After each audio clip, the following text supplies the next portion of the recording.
이 말씀은 성경의 여러 말씀 가운데 해석하기 어려운 난해한 구절로 꼽히는 말씀입니다. 그리고 또한 동시에 성경의 여러 말씀 가운데 우리에게 있어서는 매우 두려운 말씀이기도 합니다. 왜냐하면 용서받지 못하는 죄에 대해서 말씀하기 때문입니다. 성도들이 종종 혹시 자신이 이 용서받을 수 없는 죄를 지은 것은 아닌가 하며 두려움을 가지고 질문할 때도 있습니다. 마음속으로 생각하기를 내가 용서받을 수 없는 죄를 이미 지었다면 나는 구원받지 못하는 것이 아닌가라는 두려움을 갖기도 합니다. 이러한 두려움으로부터 자유로우려면 먼저 본문에서 말하는 성령 모독죄가 무엇인지 우리가 분명히 알아야 하겠습니다. 도대체 본문에서 말하는 성령 모독죄가 무엇이고 또 왜 사함을 받을 수 없는가라고 기록했는지 우리 좀 본문을 다시 보도록 하겠습니다. 31절을 보시죠. 그러므로 내가 너희에게 이르노니 사람에 대한 모든 죄와 모독은 사하심을 얻되 성령을 모독하는 것은 사하심을 얻지 못하겠고. 우리가 읽은 31절의 상반절은 매우 소망적인 메시지를 던져주는 말이죠. 사람에 대한 모든 죄와 모독은 사하심을 얻되 사람에게 지은 모든 죄가 용서받을 수 있다라는 것입니다. 이전에 개역 한글 성경에는 모독이라는 말 대신에 회방으로 번역했었습니다. 그래서 성령 모독죄는 또 우리 한국의 크리스찬들에게는 성령 회방죄 이렇게도 많이 알려져 있는 죄입니다. 그런데 지금 우리가 읽은 31절이 그러므로로 시작합니다. 그런 것을 볼 때 31절은 그 앞의 절들과 긴밀하게 연결되어 있는 절임을 우리가 알 수 있습니다. 31절 앞에 22절부터 30절까지를 살펴보면 31절에서 말하는 성령을 모독하는 죄가 구체적으로 무엇을 얘기하는지 우리가 파악할 수 있습니다. 예수께서 귀신 들려 눈 멀고 말 못하는 사람을 고치시자 바리새인들은 귀신의 왕 바알세불을 힘입지 않고는 귀신을 쫓아낼 수 없다라고 말합니다. 28절에서 예수님이 말씀하셨듯이 예수께서는 성령을 힘입어 귀신을 내쫓은 것인데 바리새인들은 예수께서 귀신의 왕 바알세불을 힘입어 귀신을 쫓아낸 것이라고 말한 것입니다. 즉 예수께서 귀신의 힘으로 귀신을 쫓아냈다고 말한 것이죠. 26절에 예수님의 표현에 따른다면 바리새인들은 사탄이 사탄을 쫓아낸 것으로 본 것입니다. 성령의 역사가 사탄의 역사로 모독되는 순간이었습니다. 이것이 바로 31절에서 말하는 성령을 모독한 것이었습니다. 32절은요, 31절의 말씀과 평행을 이루며 같은 의미를 반복해서 말씀하고 있습니다. 여러분들 구약 수업 시간, 신약 수업 시간에서도 이런 평행에 대해서 많이 배우셨으리라 생각이 되는데요. 32절 보시죠. 또 누구든지 말로 인자를 거역하면 사하심을 얻되 누구든지 말로 성령을 거역하면 이 세상과 오는 세상에서도 사하심을 얻지 못하리라. 31절과 32절이 어떻게 평행을 이루며 같은 내용을 반복적으로 말하고 있는지 확인해 보도록 하겠습니다. 31절에서 사람과 평행되는 것은 32절의 인자이죠. 31절에 따라서 사람에 대한 모든 죄와 모독, 이 구절은 32절에 인자를 거역하는 것으로 표현이 되었습니다. 이러한 죄는 사하심을 얻을 수 있다라고 말합니다. 31절 하반절에 성령을 모독하는 것과 평행을 이루는 32절의 구절은 성령을 거역하는 것입니다. 즉 성령을 모독하는 자, 성령을 거역하는 자는 용서받을 수 없다라는 것입니다. 사람에게 짓는 죄, 사람을 모독하는 모든 죄는 사함을 받는다라고 말할 때 필요한 절차이자 또한 본문에서는 생략된 절차는 죄의 자백입니다. 요한일서 1장 9절 우리가 잘 아는 말씀이죠. 분명히 말합니다. 만일 우리가 우리 죄를 자백하면 그는 미쁘시고 의로우사 우리 죄를 사하시며 우리를 모든 불의에서 깨끗하게 하실 것이요. 사람을 모독하는 모든 죄를 하나님 앞에서 자백할 때 용서받을 수 있다라는 거죠. 그런데 여기서 중요한 것은 죄의 자백 또 회개를 이끌어내는 것은 바로 다름 아닌 성령임을 성경의 여러 곳에서 증언하고 있다라는 사실입니다. 요한복음 16장 7절과 8절의 말씀에서는 보혜사 성령이 우리 죄를 책망하시는 이라고 말씀합니다.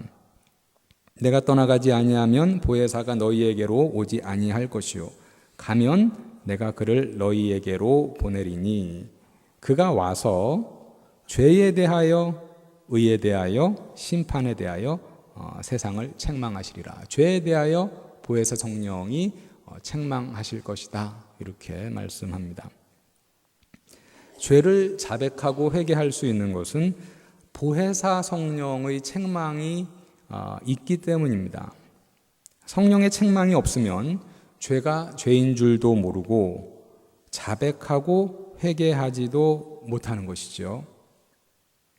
또한 바울은 이 성령의 역사로 그리스도인들이 씻음 바 되고 새롭게 된다고 말합니다. 디도서 3장 5절에 보니까 우리를 구원하시되 우리가 행한 바 의로운 행위로 말미암지 아니하고 오직 그의 긍휼하심을 따라 중생의 씻음과 성령의 새롭게 하심으로 하셨나니 성령의 새롭게 하심이라고 말씀을 하고 있고요. 고린도전서 6장 11절에 보면 예수 그리스도의 이름과 우리 하나님의 성령 안에서 씻음과 거룩함과 의롭다 하심을 받았느니라. 여기에도 보면 성령 안에서의 씻음이라고 얘기하고 있습니다. 사람을 모독하는 죄를 지은 사람이지만 이러한 회개의 영인 성령이 일할 수 있는 통로가 막히지 않았다면 우리를 회개로 이끄는 성령의 역사로 죄를 자백하고 그 죄를 사함 받을 수 있습니다. 그러나 성령을 모독하고 거역함으로 성령이 일할 수 있는 통로가 원천적으로 막혔다면 회개할 수 없고 회개하지 못하면 용서받을 수 없고 용서받지 못하면 구원받을 수 없다라는 것입니다. 여기서 우리가 이제 사람에게 한 죄는 용서받을 수 있고 성령을 거역한 죄, 성령을 모독한 죄는 용서받을 수 없다 이렇게 말을 하고 있는데 여기 성령을 모독한다라고 할 때는 우리가 어떤 진행의 상을 좀 생각해 볼 필요가 있겠습니다.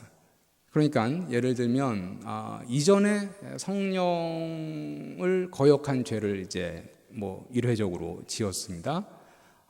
그런데 그 사람은 절대적으로 그 죄를 용서받을 수 없기 때문에 그 사람은 죄가 이제 남아있으면 우리는 구원받지 못하는 것이죠. 절대적으로 구원받을 수 없다라는 그런 의미라기보다는요. 성령을 거역하는 상태가 지속적으로 되는 한 그 사람은 하나님 앞에서 회개하지 않기 때문에 하나님께 그 죄를 사하심을 받을 수 없다라는 것이죠. 그러니까 사람에게 지은 죄, 그리고 성령을 모독한 죄, 성령을 거역한 죄, 어떤 우리가 진행의 상을 생각해 볼 수 있다라는 것입니다.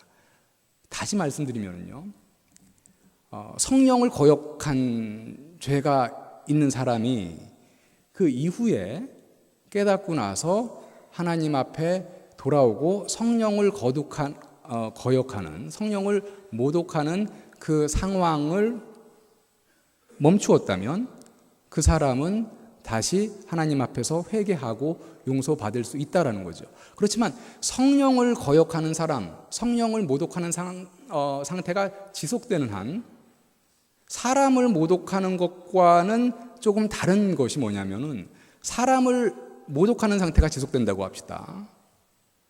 그 상황에서는 성령께서 일하셔서 그 사람이 사람에게 한 죄, 모독하는 그 죄를 회개케 하시고 용서케 하실 수 있는 것이지만, 우리가 좀 전에 말씀을 받듯이 바로 우리를 회개케 하는 영은 성령이시기 때문에 성령에게 모독하는 것, 성령을 거스리는 것이 계속되는 한 그 사람은 회개할 수 있는 길이 원천적으로 차단되었다라는 것입니다. 그렇기 때문에 성령 모독죄, 우리가 예전에는 성령 회방죄는 오늘 말씀에서도 말하고 있듯이 사함을 받을 수 없는 죄다라는 것이죠.